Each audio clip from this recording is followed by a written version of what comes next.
भारतीय विश्वकर्मा समाज के अध्यक्ष महोदय आदरणीय श्री प्रभुनाथ शर्मा जी से अनुरोध करूंगा कि समाज के प्रति दो चार शब्द रखें।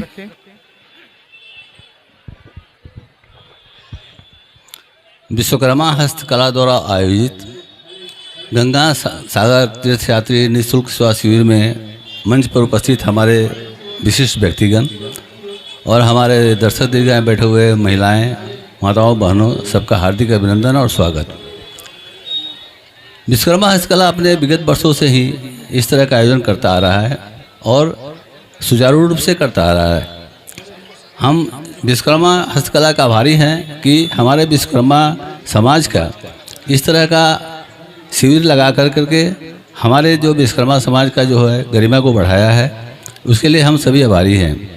उन सभी संस्थाओं को जो विश्वकर्मा हस्तकला को सहयोग दे करके इस शिविर को आगे चलने में, सफल बनाने में सहयोग दे रहे हैं, उन सभी को भी मेरा हार्दिक अभिनंदन और स्वागत है। बंधुओं, हम इस तरह के जो आयोजन करते हैं, ठीक है, वर्ष में एक बार इस तरह का आयोजन करते हैं। जो बाहर से यात्री आते हैं, हमारे भारतवर्ष के विभिन्न कोने से गंगा सागर जाने के लिए जो यात्री आते हैं, उनका कुछ दिनों के लिए यहाँ पर रुकते हैं। उनका जो है खाने पीने का, रहने का इंतजाम बहुत सारी संस्थाएं करती है और हमारी विश्वकर्मा हस्तकला भी करता है। लेकिन हम जो है अपने समाज के लिए कुछ नहीं कर पाते हैं। वर्ष में एक काम करके ही विश्वकर्मा हस्तकला भी शांत हो जाता है और जितनी भी संस्थाएं यहाँ की हैं सब वही करती है। कोई एक कार्यक्रम करता है, फिर आगे कोई कार्यक्रम करता नहीं है। एक्चुअली हमारी जो संस्थाएं हैं हमारे समाज के लिए, विश्वकर्मा समाज के लिए कुछ भी नहीं करता है।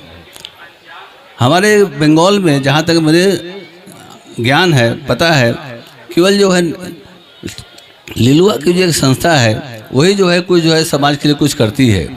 उन्होंने निःशुल्क बच्चों के लिए शिक्षा प्रदान करती है, उनको वार्षिक जो है कार्यक्रम कराता है, उनको सहायता करता है और वहाँ के स्थानीय जितने भी हमारे विश्वकर्मा समाज के लोग हैं उस संस्था को आगे बढ़ा रहे हैं। बाकी संस्थाएं हमारे कुछ भी नहीं करती है। ये हमारा दुर्भाग्य है। हम विश्वकर्मा समाज के पास इतनी क्षमता जरूर है, सभी हमारे जो है कुशल हैं, कार्यकुशल होते हैं, अशोक के पास जो धन अर्जन करने का अपना कुशलता है, फिर भी हमारे पास कोई भी संस्था ऐसी नहीं है जिसके पास जो है आर्थिक रूप से मजबूत है। कोई संस्था ऐसी नहीं जो आर्थिक रूप से मजबूत है। हम विश्वकर्मा भाइयों को चाहिए कि एक ऐसी संस्था का निर्माण करें और उसको आर्थिक रूप से मदद करें जो हमारे विश्वकर्मा समाज के उन संस्थाओं को, उन लोगों को जिन्हें आर्थिक मदद की ज़रूरत है, उन्हें ज़रूरत दिया जाए। जैसे कि हमारे विश्वकर्मा समाज में ही कुछ ऐसे घराने हैं जो अपने बच्चों को अच्छी शिक्षा नहीं दे पाते हैं। क्यों? उनको आर्थिक सहायता नहीं मिल पाती है। ऐसे भी कुछ हमारे विश्वकर्मा समाज में जो घर हैं जो अपने कन्याओं को शादी ब्याह में अच्छे तरीके से नहीं कर पाती है, हम उनकी सहायता नहीं कर पाते हैं। हम सभी मिल करके एक ऐसा समाज बनाएं, एक ऐसा फंड तैयार करें कि इन सबों को सहायता दिया जाए, क्योंकि इस तरह की सहायता करके ही हम समाज को आगे बढ़ा सकते हैं। सबसे बड़ी बात है, हम जो एकजुट नहीं हैं, एकजुटता हमारे में नहीं है। हम कुछ कार्यक्रम करते हैं, एक दो कार्यक्रम करते हैं, फिर बिखर जाते हैं। एकजुटता की बहुत बड़ी ज़रूरत है। हमारे प्रधानमंत्री नरेंद्र मोदी जी ने कहा है कि हम एक हैं तो सेफ हैं। हमें एकजुटता की बहुत ज़रूरत है और जब तक हमारे विश्वकर्मा समाज एकजुट नहीं होंगे और अच्छा कोई फंड मजबूत तैयार नहीं करेंगे, तब तक हम समाज को कुछ सहायता नहीं कर सकते हैं। वर्ष में एक कार्यक्रम करके हम जो शांत बैठ जाते हैं, ये अच्छी बात नहीं है। हमारे जो मुख्य लोग जो हैं संस्था के, चाहे समाज के, जो पूंजीपति लोग हैं, धनी लोग हैं, उनको आगे आना चाहिए और आकर के समाज की सहायता करना चाहिए, समाज कुछ कर सके।